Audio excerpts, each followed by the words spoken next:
Australia के federal police commissioner कीसी Barrett ने कहा है कि सिडनी के बॉन्डी बीच पर हनुक्का सेलिब्रेशन के दौरान हुआ आतंकी हमला इस्लामिक स्टेट से प्रेरित था। इस हमले में एक बच्चे समेत 15 लोगों की मौत हो गई। अधिकारियों ने बताया कि संदिग्ध एक पिता और बेटे थे जिनकी उम्र 50 और 24 साल थी। गोलीबारी के दौरान एक आतंकी मारा गया है जबकि उसके बेटे का एक अस्पताल में इलाज चल रहा था। आतंकी हमले के बाद प्रेस कॉन्फ्रेंस में पुलिस ने पहली बार संदिग्धों की विचारधारा के बारे में बताया। प्रधानमंत्री एंथनी एल्बनीज ने कहा है कि पुलिस ने जो कहा वो सबूत पर आधारित है। इसमें जब्त किए गए वाहन में इस्लामिक स्टेट के झंडे की मौजूदगी भी शामिल है। सिडनी आतंकी हमले में 25 लोगों का अब भी अस्पतालों में इलाज चल रहा है, जिनमें से 10 की हालत गंभीर है। 3 बच्चे भी अस्पताल में भर्ती हैं। घायलों में एक शख्स ऐसा भी है जिसने एक हमलावर को दबोचा और फिर उससे बंदूक छीन ली थी। मारे गए लोगों की उम्र 10 से 80 साल से अधिक बताई जा रही है। ये सभी लोग रविवार को ऑस्ट्रेलिया के सबसे मशहूर बीच पर हनुक्का कार्यक्रम में शामिल हुए थे। इस बीच पीएम अल्बनीज और ऑस्ट्रेलिया के कुछ राज्यों के नेता ने इस देश के पहले सख्त बंदूक कानून और सख्त करने का वादा किया है।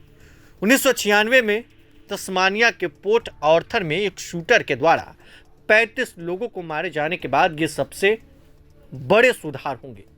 अल्बनीज ने बंदूक तक पहुंच को और प्रतिबंधित करने की योजनाओं के बारे में बताया।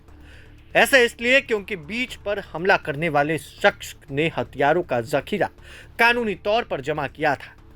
ऑस्ट्रेलिया के फेडरल पुलिस कमिश्नर कीसी बैरेट ने कहा कि हत्यारों ने अपने हमले को बेरहमी से अंजाम दिया। ऐसा लगता है कि उन्हें लोगों की उम्र की कोई परवाह नहीं थी। ऐसा लगता है कि हत्यारे सिर्फ मरने वालों की संख्या बढ़ाने में दिलचस्पी रखते थे। इस बीच न्यू साउथ वेल्स राज्य के पुलिस कमिश्नर माल लैन्यून ने कहा कि संदिग्ध पिछले महीने फिलीपींस गए थे। लैन्यून ने कहा कि जांचकर्ता इस यात्रा के कारण और फिलीपींस में वो कहां गए थे इसकी जांच करेंगे। उन्होंने यह भी पुष्टि की है कि घटनास्थल से हटाई गई एक गाड़ी में इम्प्रोवाइज्ड एक्सप्लोसिव डिवाइस थे। लैन ने यह भी कहा कि आईएसआईएस के झंडे भी मिले हैं। अब ऐसे में चौंकाने वाले खुलासे हुए तो पूरे देश में हड़कंप मचा है। आखिरकार पाकिस्तान चुप क्यों है? इस मामले के बाद पूरे देश में तहलका मच गया है।